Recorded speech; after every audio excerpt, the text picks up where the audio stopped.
예, 오늘 말씀은 두 군데를 살펴보도록 하겠습니다.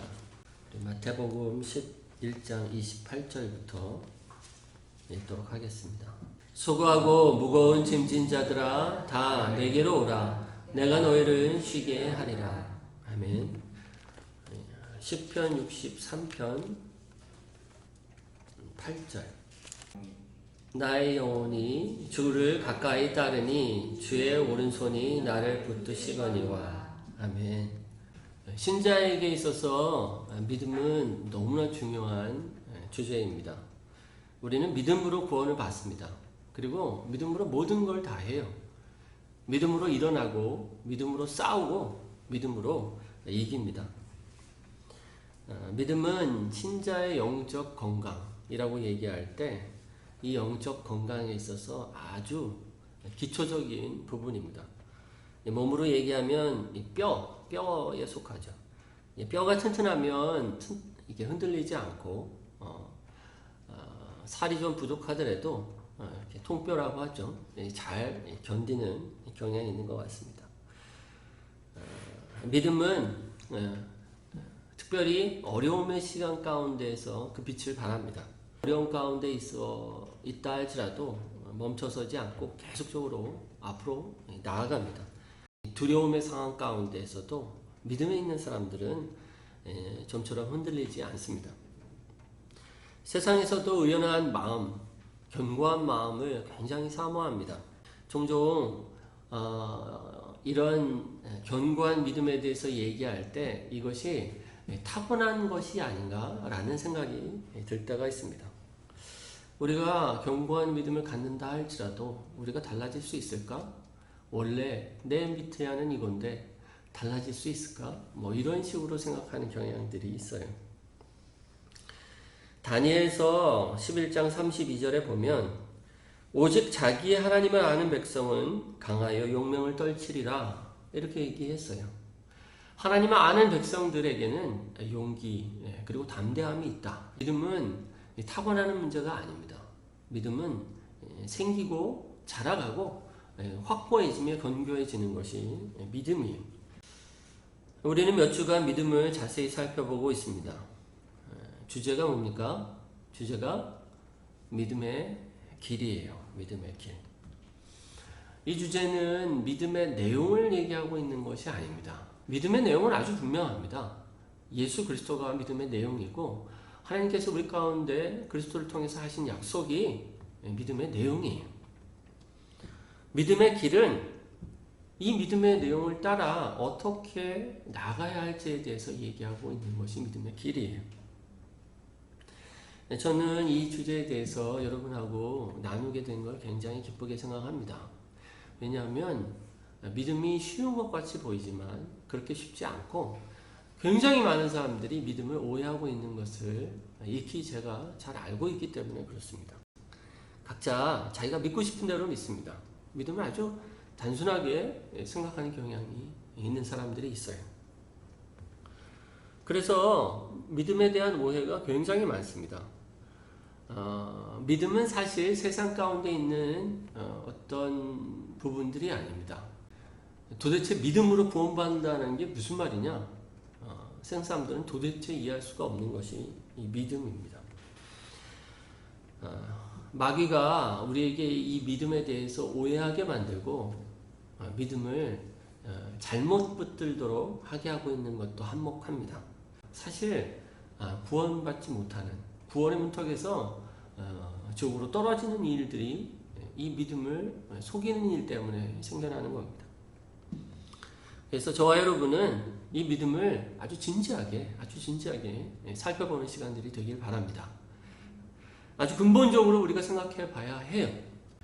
마귀의 여러 가지 속임들을 이렇게 빼내는 작업들이 그 가운데 늘 필요합니다.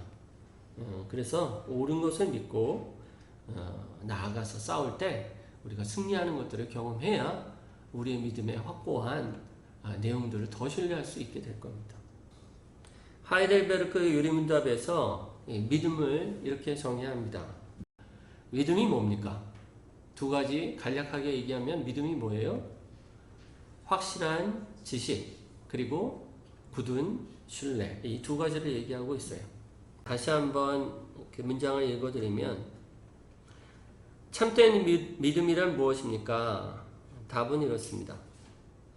참된 믿음은 그의 말씀에서 우리에게 계시하신 모든 것이 진리라고 여기는 확실한 지식이며, 동시에 성신께서 복음으로써 내 마음속에 일으키신 굳은 신뢰입니다. 믿음에는 반드시 이 확실한 지식이 필요하다라는 거예요. 믿음은 간절히 바란다고 이루어지는 것이 아니라는 겁니다. 근거 없는 믿음은 이루어지지 않아요. 우리의 마음을 굳세게 한다고 어떤 일들이 이루어지지 않아요.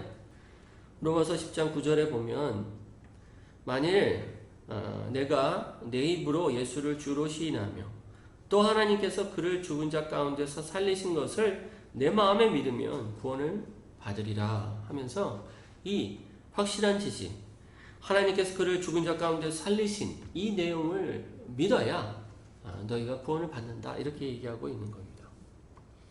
그래서 이 구절은 우리가 무엇을 믿을지를 얘기하고 있는 거예요.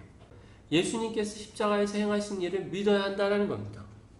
십자가로 인한 구속을 믿어야 구원을 받아요. 이 지식, 진리에 대한 지식, 복음의 진리에 대한 지식이 우리 가운데 먼저 필요합니다. 하나님의 말씀이어야 하고 하나님의 약속이어야 해요.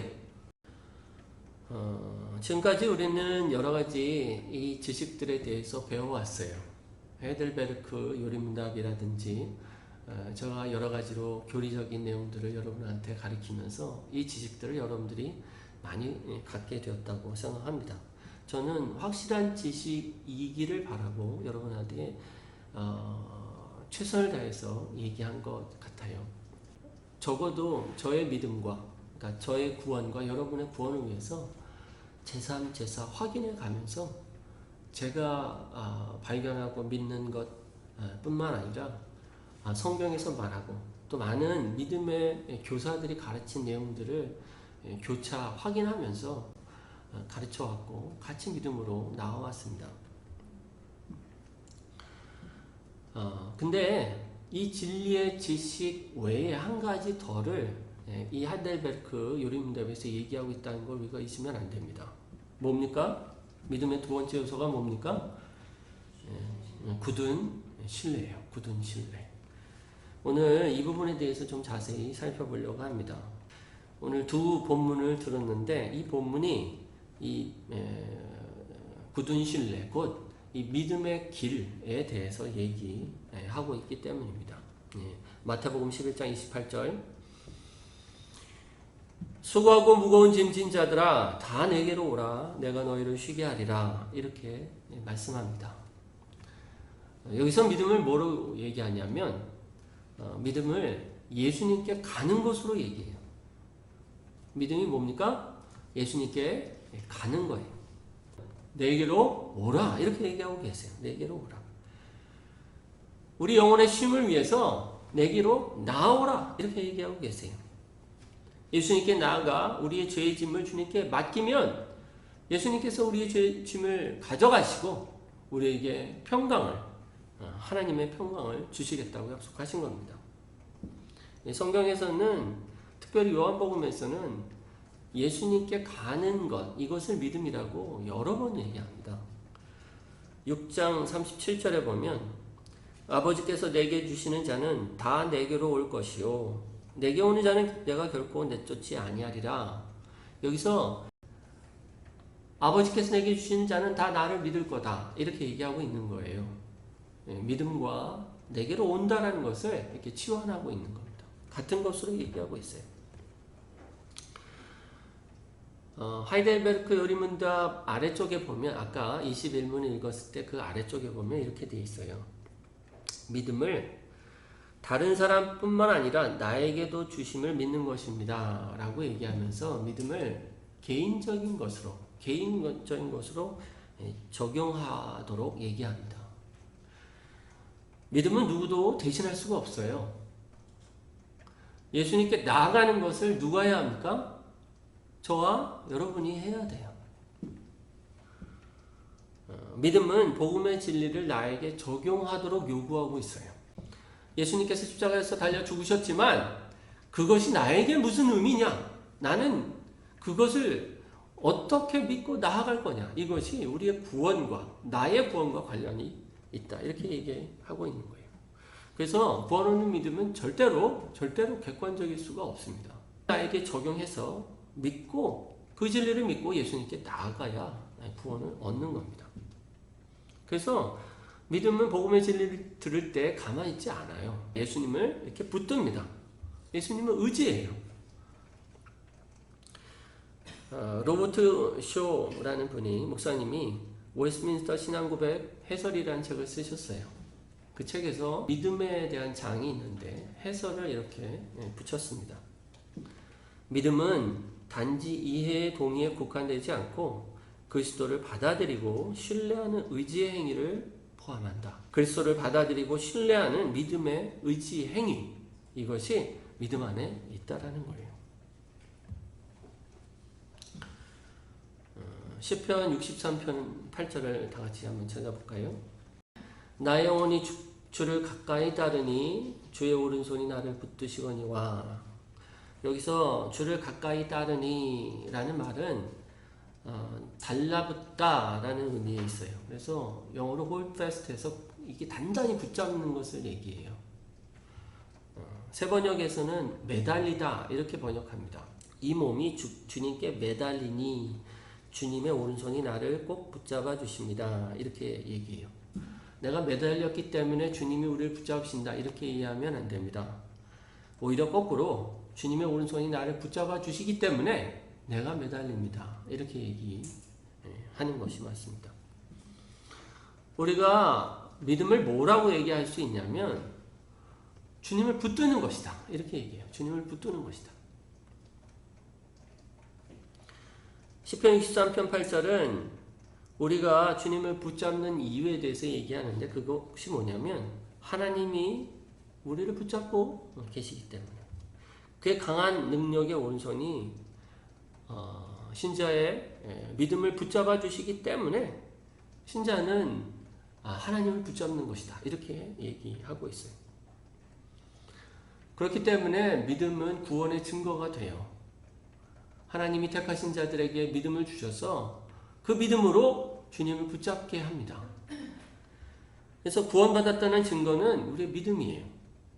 우리가 주님을 붙잡고 있는 것이 우리 구원받았다는 증거입니다. 이 믿음은 시련을 겪기 마련이에요. 유혹도 많이 겪습니다. 근데 주님이 우리를 강력하게 붙잡고 계시기 때문에 신자들은 주님을 계속 붙잡게 되는 겁니다. 마이클 호튼이라는 신학자가 믿음에 대해서 이렇게 얘기합니다. 믿음은 심지어 하나님과 하나님의 약속에 대한 일반적인 신뢰도 아니다. 믿음은 그리스도를 붙드는 것이다. 하나님과 하나님의 약속에 대한 일반적 신뢰를 우리는 믿음으로 많이 생각합니다. 근데 그게 아니라는 거예요. 믿음은 뭐예요? 예수 그리스도를 붙드는 것이다. 이렇게 얘기합니다. 17세기에 사무엘 러더포드라는 스코틀랜드 신학자가 있습니다. 그분은 웨스트민스터 신앙고백을 작성할 때 수많은 기여를 했던 굉장히 경건하고 성경적 그 지식과 신학적 지식이 깊으셨던 분이에요. 그분이 교리서를 만든 게 있습니다. 제가 반가워서 샀어요. 그분이 믿음에 대해서 이렇게 교리문답을 합니다. 291문 믿음이란 무엇입니까? 답을 이렇게 하세요. 믿음은 그리스도께서 죄인들을 위해 죽기 위해 세상에 오셨다는 지식에 대한 확신. 이거는 하이델베르크 교리문답의 확실한 지식이라는 부분과 많이 비슷합니다. 그렇죠? 그리고 구원을 얻기 위해 온 마음을 다해 그리스도를 의지하는 것과 꽉 붙잡는 것입니다. 이렇게 얘기해요. 그리스도를 꽉 붙잡는 것입니다. 이 부분에 대해서 조금 이해가 안 갈 수 있으니까 한 번 더 설명을 하세요. 293문에서 여러분은 왜 믿음을 하나님을 의지하고 꽉 붙잡는 것이라고 부릅니까? 이렇게 우리를 위해서 자세하게 다시 한번 해석해 주십니다. 답이 왜냐하면 하나님의 말씀을 참되다고 믿는 것만으로는 구원받기에 충분하지 않기 때문입니다. 하나님의 말씀이 참되다! 이것만으로는 구원받지 못한다. 어떻게 해야 된다는 거예요? 예수님을 꽉 이렇게 붙잡으라는 겁니다. 이 내용, 이 두 가지 내용을 우리의 전도와 기도에 적용해 보고 싶습니다. 우리는 복음을 전할 때 어떻게 합니까? 하나님 당신을 사랑하십니다. 예수님께서 당신을 위해 죽으셨다는 걸 믿으면 구원을 얻습니다. 이렇게 전도 많이 합니다. 근데 그렇지 않아요. 사실은 그 사람을 위해서 예수님이 죽으셨는지 안 죽으셨는지 우리가 몰라요. 하나님이 택한 백성인지 아닌지 우리가 모르기 때문에 하나님이 당신을 위해서 죽으셨다라는 것을 믿는 것으로 그 사람이 구원받지 않습니다. 구원은 태초에 하나님께서 자기 백성을 택하셔서 선택에 의해서 구원이 일어나요. 그렇기 때문에 우리가 그 사람을 위해서 예수님이 죄를 사하셨다라는 것을 얘기하는 것은 사실은 참된 복음을 전하는 것은 아닙니다. 이렇게 전도하면요, 구원이 뭐가 되냐면요, 깨달음이 돼요. 내가 몰랐어. 예수님이 나를 위해서 죽으셨다는 거 이전에 몰랐다가 이제 알게 된 거예요. 이제 알았으니까 나는 이제 구원받았네. 이게 이제 구원파에서 얘기하는 거예요. 성경에서는 그렇게 복음을 전한 경우가 없습니다. 성경에서는 그렇게 복음을 전한 경우가 없어요. 사도행전을 보거나 다른 성경에서도 하나님 당신을 사랑하십니다. 이렇게 전한 경우가 없어요. 예수님이 십자가에 달려 죽으신 것을 믿으면 당신 구원받습니다. 이렇게 전한 경우가 없습니다. 그들은 다 하나님 영광의 빛이 비쳤을 때 자기의 죄를 깨달았고 그 죄 때문에 하나님 앞에 엎드렸어요. 구원을 찾았어요. 그리고 그들은 무엇을 들었냐면 예수님을 들었어요. 예수님께 나아가면 구원을 받습니다. 이 얘기를 들었어요. 그 약속의 말씀을 들은 거예요. 그래? 내가 예수님께 나아가면 구원 받는다고? 그리고 그 말씀을 듣고 예수님께 나아간 자들은 구원을 얻은 거예요. 택하심을 받지 않은 자들은 이 말씀에 반응할 수가 없었어요. 그들에게 믿음을 주시는 하나님이 없었기 때문에 예수님께 나아갈 수가 없었어요. 근데 하나님 택하심을 받은 자들은 하나님께서 그에게 믿음을 주셨고 그 믿음을 따라 예수님께 나아간 겁니다. 그래서 예수님을 붙들었어요. 그리고 구원을 받은 겁니다. 사람들에게 복음을 전할 때 예수님이 당신을 위해서 죽으셨다는 사실을 여러분이 그 사실을 믿으면 구원을 받습니다. 이렇게 얘기하면 반쪽이에요. 반쪽. 뭘 얘기해야 되냐면 주님께 나오라고 얘기해야 돼요. 나오라고. 예수님께 나와야 구원 받는다. 너희가 나를 믿으면 나에게 나아오면 구원을 받는다. 이렇게 약속하신 이 말씀을 믿고 예수님께 나아가면 구원을 받는 거예요. 그래서 믿음의 행위, 이것을 사람들에게 요구해야 돼요. 그래야 그 믿음의 행위를 순종하고 나갈 때 그 믿음으로 구원을 받는 거예요. 우리 기도에 한번 이 내용을 적용해 봅시다. 사실 기도는 강렬한 우리 믿음의 행위예요. 믿음의 행위입니다. 믿음으로 하나님께 기도하는 겁니다. 우리가 시간으로 기도하지 않아요. 목소리로 기도의 응답이 있는 것이 아니라 우리의 믿음이 그 기도의 행위를 통해서 하나님께 상달되고 응답되는 거 아닙니까? 근데 믿음은 뭐냐면 하나님께 달려나가는 거예요. 그리고 주님을 붙잡는 겁니다. 주님께서 하신 말씀을 붙잡고 주님께, 예수님께 탄원하는 거예요. 이런 것들은 믿음의 기도가 아니에요. 하나님이 실수하지 않으시니까 선한 뜻을 이루실 걸 믿습니다. 이건 사실이에요. 근데 그 사실로는 안 돼요. 내가 기도하지 않아도 하나님은 하나님의 뜻을 행하실 거라 믿습니다. 하나님께서 잘 알아서 하십니다. 이게 사실이에요. 하나님은 하나님 뜻대로 하실 거예요. 그것도 사실이에요. 근데 기도는 아니에요, 그게. 기도는 그 믿는다는 행동을 하는 거예요. 예수님께 나아가서 예수님 붙잡고 도와주세요. 이렇게 하는 거예요. 예수님, 나에게 역사해 주세요. 그 우리의 믿음을 개인화시키는 거예요. 나의 삶에 이 문제에 역사해 주세요. 주님 돌보신다고 약속하지 않으셨습니까? 주님 약속대로 도와주세요. 이렇게 얘기하는 것이 기도예요. 그래서 믿음은 우리의 삶의 구원을 위해, 특별히 우리의 삶에 뻗쳐있는 이 죄의 사슬들을 향해서 구원의 손길을 예수님께 뻗치고 우리의 죄된 모습을 보면서 하나님의 자비하심을 구하며 나아가는 것이 기도입니다. 저는 이 믿음의 행위, 기도를 통한 믿음의 행위나 구원을 향해서 나아가는 믿음의 행위가 결코 쉽지 않다는 걸 잘 압니다. 쉽지가 않아요. 쉽지가 않습니다. 그게 쉬웠으면 다 하죠. 이게 믿음이라는 것이 그래서 쉽지가 않습니다. 어떨 때는. 때때로는 그게 여간 귀찮은 게 아닙니다. 그냥 내가 하고 말지. 저는 대학교 때 성교회에 있는 차영팀에 있었습니다. 매주 화요일날 대학 채플, 정기 채플이 있었어요. 근데 그 예배팀을 인도하시는 분이 예배팀 팀원한테 요구한 게 딱 하나가 있었는데 그게 뭐냐면 오기 전에 1시간씩 꼭 기도해라. 저는 이제 미루다가 매주 월요일날 저녁만 되면 이제 기도하러 가야 되는 거예요. 기도하러 가야 되는데 이게 그냥 너무 힘든 거예요. 일주일 동안 내 마음대로 살다가 월요일만 되면 이걸 정리해야 돼. 회개도 해야 되고 하여튼 마음을 이렇게 다 잡는 게 쉬운 게 아니잖아요. 내 마음대로 막 날아가던 마음이 주님 도와주세요 이러니까 뻔뻔스럽잖아요. 그러니까 이제 정리해야 되잖아요. 회개하고. 그러니까 이게 쉬운 게 아니에요. 하나님 앞에 나아가서 주님 붙잡는 게 쉬운 게 아닙니다. 그냥 대충 내가 하자. 알아서 살자. 이렇게 하게 된다는 걸 너무 잘 압니다.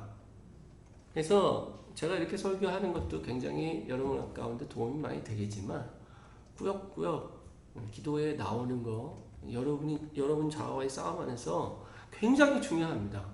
기도하는 시간 안에 여러분이 엎드리는 거 훈련이 안 되면 절대로 안 돼요. 쉬운 게 아닙니다. 믿음은 하나님의 역사를 기다려요. 근데 하나님의 역사를 기다릴 때 가만히 있는 모습으로 기다리는 게 아니라요. 간절히 구하는 형태로 기다려요. 성경은 굉장히 많이 나오는데 두 구절만 읽어드릴게요. 시편 86편 3절에 보면 주여 내게 은혜를 베푸소서 내가 종일 주께 부르짖음나이다.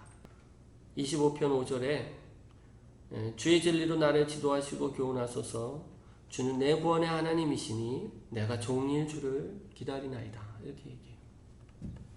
다들 주님 옆에 나가서 주님을 붙들기 위해서 최선을 다했던 그 모습들이 성경 곳곳에 참 많이 있습니다.